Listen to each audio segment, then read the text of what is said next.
샬로 리우 선생의 고속사 천국열차, 유도순 목사님의 신구약 성경 파노라마를 낭독하는 시간입니다.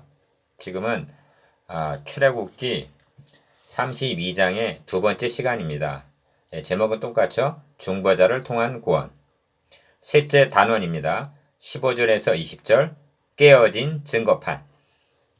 모세가 돌이켜 산에서 내려오는데 증거의 두 판이 그 손에 있고 그 판의 양면 이편 저편에 글자가 있으니 그 판은 하나님이 만드신 것이요 글자는 하나님이 쓰셔서 판에 새긴 것이더라.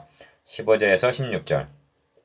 중보의 사명을 감당함으로 하나님의 진노에서 백성을 구원한 모세가 진에 가까이 이르러 송아지와 그 춤추는 것을 보고 대노하여 손에서 그 판들을 산 아래로 던져 깨트리니라 합니다. 19절.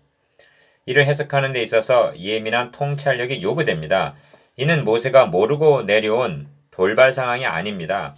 하나님께로부터 저들이 송아지 신상을 만들어 놓고 숭배하며 희생을 드리면서 너의 신이라고 말하고 있다는 것을 들어 알고 있었습니다. 뿐만 아니라 저들을 위하여 중보 기도를 드림으로 화를 내리지 않겠다는 허락까지 받은 모세입니다.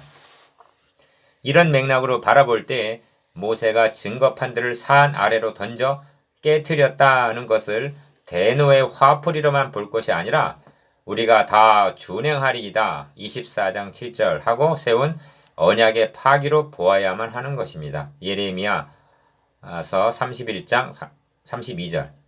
모세의 혈기에서가 아니라 하나님의 섭리로 보아야만 한다는 말씀입니다.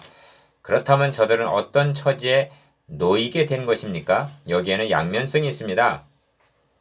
저주하에 놓이게 된 것입니다. 첫 번째죠. 왜냐하면 네가 만일 너의 하나님 여호와의 말씀을 순종치 아니하여 내가 오늘날 너에게 명하는 그 모든 명령과 규례를 지켜 행하지 아니하면 이 모든 저주가 너에게 임하고 너에게 미칠 것이니 하고 말씀하고 있기 때문입니다. 신명기 28장 15절. 그러므로 모세가 그들의 만든 송아지를 가져 불살라 부숴 가루를 만들어 물에 뿌려 이스라엘 자손에게 마시우니라 20절 한 것은 그들이 저주를 마신 셈입니다. 두 번째, 그러나 하나님은 인간이 저지른 악을 선으로 바꾸사 저들을 행위 언약 아래서 믿음 언약 아래로 이끌어 들이셨던 것입니다. 성경은 구원의 방도에 두 길이 있음을 말씀합니다. 믿음으로 살리라는 길과 이를 행하는 자는 그 가운데 살리라는 길입니다. 갈라디아서 3장 11절에서 12절. 믿음으로 살리라는 언약은 아브라함에게 세워주신 언약 창세기 15장 6절이고 행함으로 살리라는 언약은 모세를 중보로 세운 언약입니다. 깨어진 언약은 믿음으로 살리라는 언약이 아닙니다. 이를 행하는 자는 살리라 한 행위 언약이었던 것입니다.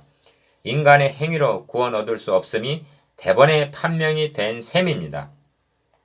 하나님께서는 판을 깨뜨리게 하심으로 이를 보여주셨던 것입니다. 성경은 말씀합니다. 내가 이것을 말하노니 하나님의 미리 정하신 언약, 아브라함에게 세워주신 언약을 430년 후에 생긴 율법이 없이 하지 못하여 그 약속을 헛되게 하지 못하리라. 갈라디아서 3장 17절. 다시 말씀드립니다만 하나님께서 아브라함에게 세워주신 언약은 아브라함이 하나님을 믿음에 이것이 저에게 의로 여기신 바 되었느니라 한 믿음 언약이었던 것입니다. 로마서 4장 3절. 깨어진 언약은 우리가 다 준행하리이다 한 행위 언약이었지 믿음 언약은 아니었던 것입니다. 믿음으로 살리라는 언약은 은혜 언약이니 깨어질 수도 없는 것입니다.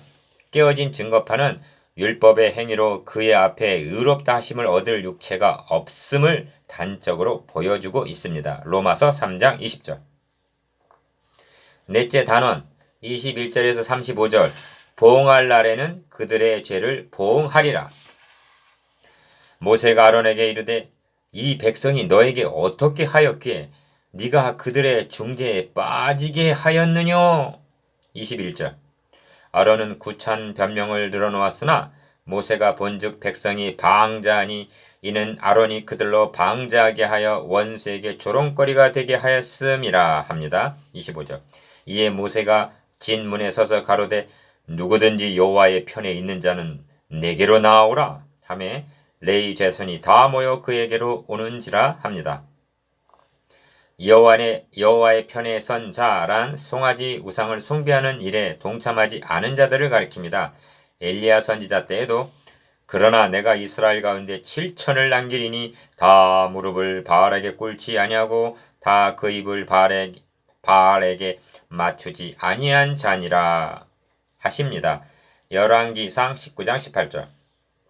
살았다는 이름은 가졌으나 죽은 자로라 라는 책망을 받은 사대 교회에도 그러나 사대에 그 옷을 더럽히지 아니한 자 몇 명이 너에게 있어 흰옷을 입고 나와 함께 다니리니 그들은 합당한 자인 연고라고 하십니다. 계시록 3장 4절. 어느 시대에나 은혜로 택하심을 따라 남은 자가 있기 때 마련입니다. 여호와의 편에 있는 자들에 의하여 이날의 백성 중에 3,000명가량이 죽인 바 된지라 합니다. 28절. 어찌 3,000명만이 죽었어야만 했겠습니까? 이는 죄에 대한 경고성 징벌이었을 것입니다. 그리한 후에 모세는 여호와께 다시 나아가 기도합니다.